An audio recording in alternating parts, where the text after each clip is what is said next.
Bismillahirrahmanirrahim. Assalamualaikum warahmatullahi wabarakatuh. Saya Azahra Emira Sudrajat dan rekan-rekan saya, yaitu Rizky Rahman dan Husnul Nur Hayati. Kami selaku kelompok 12 ingin menjelaskan mengenai perkembangan moral menurut Kohlberg.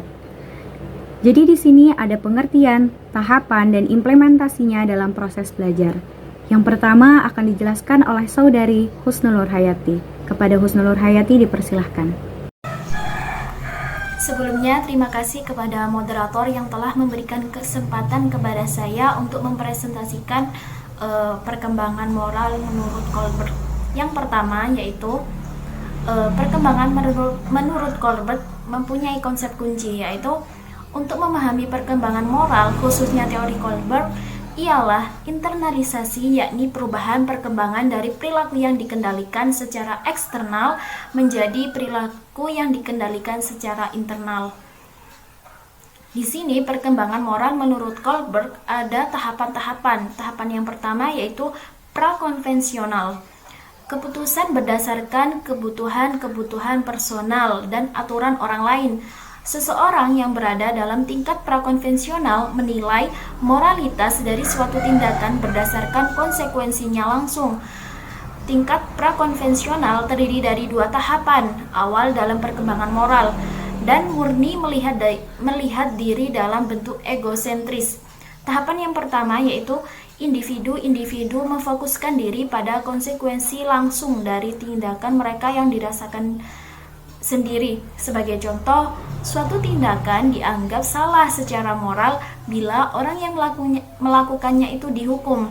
Semakin keras hukuman diberikan, dianggap semakin keras pula semakin salah tindakan itu. Sebagai tambahan, ia tidak tahu bahwa sudut pandang orang lain berbeda dari sudut pandang dirinya. Tahapan ini bisa dilihat sebagai sejenis otoritarisme. Tahapan yang kedua yaitu menempati posisi apa untungnya buat saya. Perilaku yang benar didefinisikan dengan apa yang paling diminatinya. Penalaran tahap 2 kurang menunjukkan perhatian pada kebutuhan orang lain, hanya sampai tahap bila kebutuhan itu juga berpengaruh terhadap kebutuhan sendiri, seperti kamu garuk punggungku dan akan kugaruk juga punggungmu. Dalam tahap 2 perhatian kepada orang lain tidak didasari oleh loyalitas atau faktor yang bersifat intrinsik. Kekurangan perspektif tentang masyarakat dalam tingkat prakonvensional berbeda dengan kontrak sosial atau tahap 5, sebab semua tindakan dilakukan untuk melayani kebutuhan dirinya sendiri. Bagi mereka, dari tahap 2, perspektif dunia dilihat sebagai sesuatu yang bersifat relatif secara moral. Terima kasih. Untuk presentasi selanjutnya akan disampaikan oleh Azahra Emira. Kepadanya tempat dan waktu kami persilahkan. Baik, selanjutnya saya akan menjelaskan mengenai konvensional. Jadi, tingkat konvensional umumnya ada pada seorang remaja atau orang dewasa. Orang di tahapan ini menilai moralitas dari suatu tindakan dengan membandingkannya dengan pandangan dan harapan masyarakat. Tingkat konvensional terdiri dari tahap ketiga dan keempat dalam perkembangan moral. Dalam tahap 3, seseorang memasuki masyarakat dan memiliki peran sosial. Individu mau menerima persetujuan atau ketidaksetujuan dari orang-orang lain karena hal tersebut merefleksikan persetujuan masyarakat terhadap peran yang dimilikinya. Mereka mencoba menjadi seorang anak baik untuk memenuhi harapan tersebut, karena telah mengetahui ada gunanya melakukan hal tersebut. Nah, penalaran tahap 3 menilai moralitas dari suatu tindakan dengan mengevaluasi konsekuensinya dalam bentuk hubungan interpersonal yang mulai menyertakan hal seperti rasa hormat, rasa terima kasih, dan golden rule. Keinginan untuk mematuhi aturan dan otoritas ada hanya untuk membantu peran sosial yang stereotip ini. Maksud dari suatu tindakan memainkan peran yang lebih signifikan dalam penalaran di tahap ini, mereka itu bermaksud baik. Nah, selanjutnya adalah dalam tahap 4 adalah penting untuk mematuhi hukum, keputusan, dan konvensi sosial karena berguna dalam memelihara fungsi dari masyarakat. Penalaran moral dalam tahap 4 lebih dari sekedar kebutuhan akan penerimaan individual seperti dalam tahap 3. Kebutuhan masyarakat harus melebihi kebutuhan pribadi. Idealisme utama sering menentukan apa yang benar dan apa yang salah. Seperti dalam kasus-kasus fundamentalisme, bila seseorang bisa melanggar hukum, mungkin orang lain juga akan begitu. Sehingga ada kewajiban atau tugas untuk mematuhi hukum dan aturan. Bila seseorang melanggar hukum, maka ia salah secara moral, sehingga celaan menjadi faktor yang signifikan dalam tahap ini karena memisahkan yang buruk dari yang baik. Nah, selanjutnya yakni pasca konvensional. Tingkatan pasca konvensional juga dikenal sebagai tingkat berprinsip, terdiri dari tahap 5 dan 6 dari perkembangan moral. Kenyataan bahwa individu-individu adalah entitas yang terpisah dari masyarakat kini menjadi semakin jelas. Perspektif seseorang harus dilihat sebelum perspektif dari masyarakat.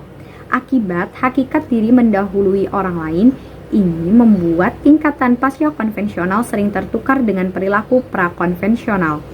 Dalam tahap 5, individu-individu dipandang sebagai memiliki pendapat-pendapat dan nilai-nilai yang berbeda, dan adalah penting bahwa mereka dihormati dan dihargai tanpa memihak. Permasalahan yang tidak dianggap sebagai relatif seperti kehidupan dan pilihan jangan sampai ditahan atau dihambat. Tidak ada pilihan yang pasti benar atau absolut. Memang Anda siapa membuat keputusan kalau yang lain tidak? Sejalan dengan itu, hukum dilihat sebagai kontrak sosial dan bukannya keputusan kaku.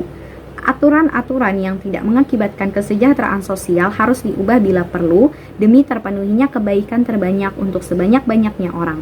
Hal tersebut diperoleh melalui keputusan mayoritas dan kompromi. Dalam hal ini, pemerintahan yang demokratis tampak berlandaskan pada penerapan tahap kelima. Bismillahirrahmanirrahim. Terima kasih atas waktunya untuk berpresentasi, yakni melanjutkan dalam tahap ke-6, penalaran moral berdasar pada penalaran abstrak menggunakan prinsip etika universal. Hukum hanya valid bila berdasar pada keadilan, dan komitmen terhadap keadilan juga menyertakan keharusan untuk tidak mematuhi hukuman yang tidak adil. Hal tidak perlu sebagai kontrak sosial dan tidak penting untuk tindakan moral. Keputusan dihasilkan secara kategoris dalam cara yang absolut dan bukannya secara hipotetis, secara kondisional. Hal ini bisa dilakukan dengan membayangkan apa yang akan dilakukan seseorang saat menjadi orang lain, yang juga memikirkan apa yang dilakukan bila berpikiran yang sama. Tindakan yang diambil adalah hasil konsensus. Dengan cara ini, tindakan tidak pernah menjadi cara, tapi selalu menjadi hasil. Seseorang bertindak karena hal itu benar, dan bukan karena ada maksud pribadi sesuai harapan legal atau sudah disetujui sebelumnya. Berarti dalam arti, orang itu melakukan yang tiba-tiba akan menjadikan suatu hasil tanpa harus dengan tindakan sesuai dengan rencana pribadi. Kemudian ia merasa kesulitan untuk menemukan seseorang yang menggunakannya secara konsisten. Tampaknya orang sukar, kalaupun ada, yang bisa mencapai tahap 6 dari model Colbreth ini. Kemudian mengembangkan perilaku moral. Yang pertama, yakni pada anak-anak, perilaku moral dikontrol oleh orang lain melalui pengajaran secara langsung, supervisi, hukuman dan hadiah, serta koreksi. Yang kedua, yakni anak menginternalisasikan aturan-aturan moral dan prinsip-prinsip moral dari figur-figur yang telah membimbing mereka. Yang ketiga, yakni ketika anak sudah mampu menguasai bahasa, maka perilaku moral dapat disertai dengan pemberian alasan ketika mereka melakukan perbuatan yang benar sehingga terinternalisasi dalam diri mereka. Jadi dalam menguasai bahasa, contoh saja bahasa krama, bahasa Jawa, itu juga ada adabnya terhadap seorang yang lebih tua. Seharusnya kita memakai bahasa krama yang halus. Kemudian yang terakhir, yakni jika aturan-aturan atau prinsip-prinsip moral telah terinternalisasi, maka anak akan mengembangkan perilaku moral walaupun tanpa ada orang lain yang melihat.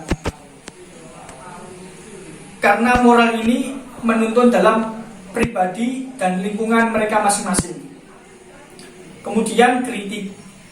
Salah satu kritik terhadap teori Kohlberg adalah bahwa teori tersebut terlalu menekankan pada keadilan dan mengabaikan norma yang lainnya.